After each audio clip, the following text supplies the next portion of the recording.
C'est donc sous ces tentes plantées ici, à Karen, un des quartiers VIP de Nairobi, capitale de la République du Kenya, que se sont donc réunis, que se tient, ce que je veux dire, ces premiers conclaves ou ces grands conclaves de l'opposition politique en République démocratique du Congo.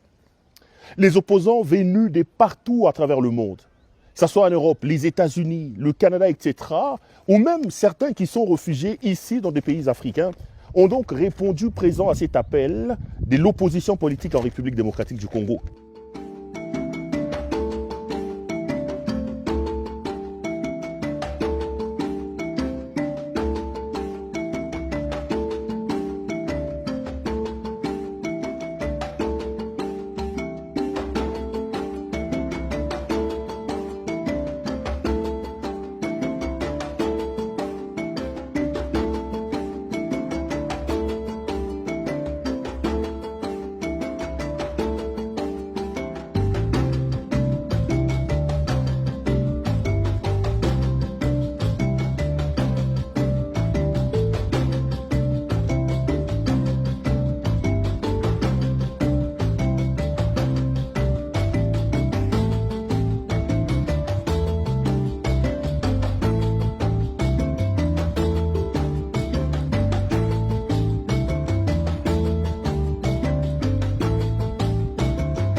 Tous, ils sont unanimes et conviennent qu'il faut absolument mettre en place une dynamique collective d'unité pour aller à la lutte de cette dictature et de cette tyrannie qui s'est installée à la tête de la République démocratique du Congo, incarnée par M. Félix Antoine Tshisekedi Tshilombo.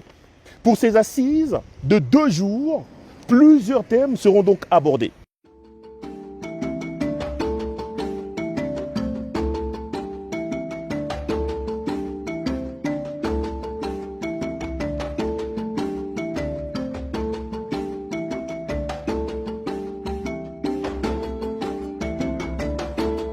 Le programme prévoit donc que la rencontre puisse avoir lieu pour 2 jours. On commence aujourd'hui le 14 octobre pour terminer demain le 15 octobre. Dans l'ordre du jour de cette rencontre de 2 jours, il y a notamment l'analyse approfondie de la crise que traverse la République démocratique du Congo, la définition de la réponse collective apportée à ces jours, à cette crise, les voies des sorties innovantes et efficaces à la crise, mais aussi la déclaration finale. Donc, pendant ces 2 jours, les opposants vont donc faire une sorte de microscope, une sorte d'autopsie de la situation, de ce qu'ils appellent ici la crise profonde de la situation en RDC, et puis ils tenteront justement de définir la réponse collective qu'il faut apporter à cette crise qui sévit aujourd'hui dans notre pays.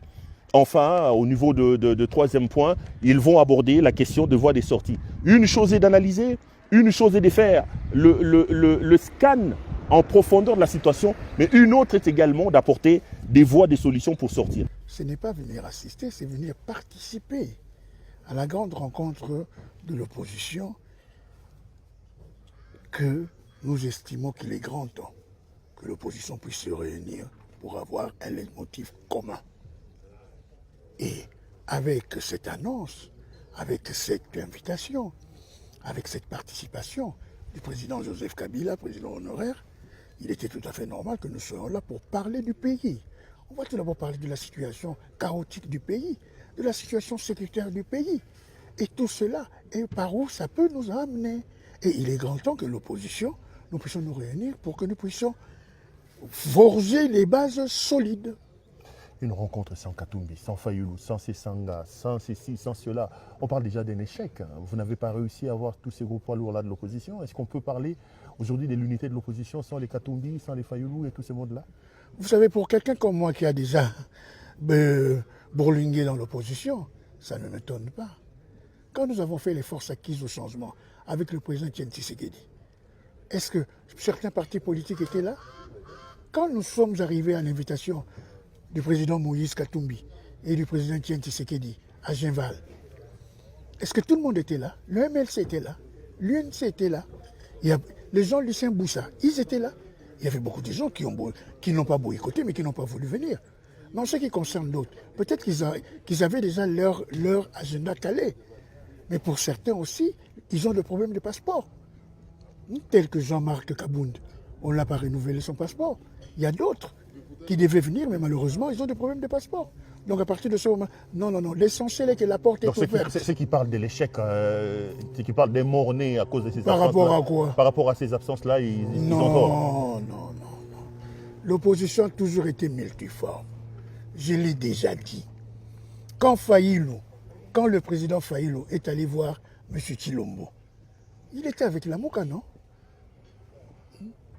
En vol de Yéli Sessang était là. Piste de Seth Kikouni était à Kin. Ensemble de Moïse Katumbi était à Kin. Est-ce qu'il les a associés? Il est parti seul. Donc à partir de cet instant-là, nous, ce n'est pas quelque chose de figé où la porte est fermée hermétiquement. La porte doit rester ouverte à toute personne. Comme me le disait à l'époque Etienne Tshisekedi à Moulumba, Vouemba, quand quelqu'un vient, il faut le laisser entrer. La porte est ouverte. Il n'y a pas un échec, mais quel demi-échec. Avec toutes les personnalités politiques que nous sommes ici, soyons sérieux.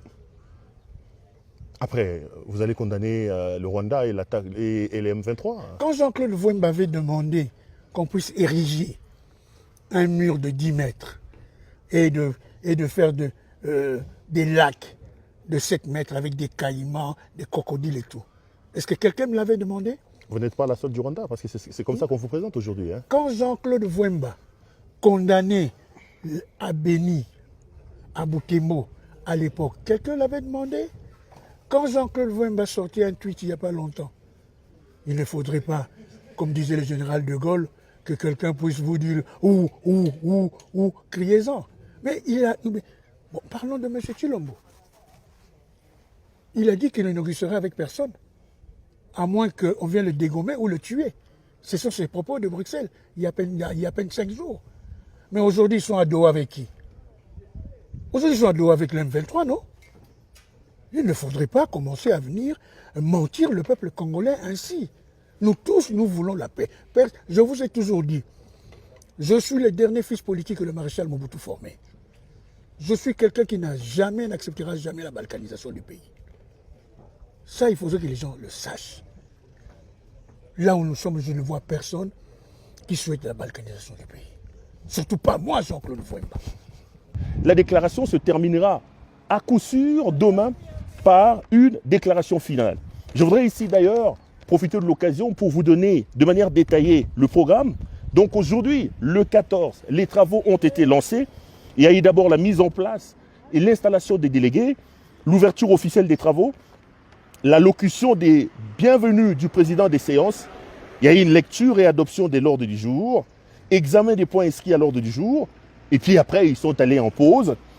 Le retour de la pause, ils ont donc repris les travaux et un peu tard dans la soirée, on assistera donc à la synthèse de la clôture de la première journée. Pour la journée de demain, le 15 octobre, prévue donc comme journée de clôture, il y a d'abord le matin l'accueil des participants et la reprise des travaux, et à la suite de l'examen des points inscrits à l'ordre du jour, une pause café, et en début d'après-midi, les participants à ces conclaves de l'opposition vont de nouveau se retrouver pour la reprise des travaux, l'adoption des résolutions du conclave, l'adoption du projet de déclaration finale, fin des travaux et lecture du communiqué final. Voilà un peu autour de ces points, c'est donc autour de ces points essentiels que s'articuleront les entretiens ou les travaux de ces conclaves de l'opposition. Nous, CEPEL Télévision, nous sommes donc ici en direct à Nairobi, au Kenya, pour vous faire vivre. Nous sommes au cœur de l'actualité politique à notre pays. On vous fera donc vivre pas à pas cette rencontre de l'opposition. Tous sont d'accord. Il y a une sorte d'unanimité qui se dégage ici. C'est la dangerosité, la toxicité de M. Tshisekedi. Ils conviennent tous qu'il faut absolument mettre en place des mécanismes pour sauver la République démocratique du Congo et le débarrasser de la tyrannie et de la dictature qui le dirige à l'heure actuelle.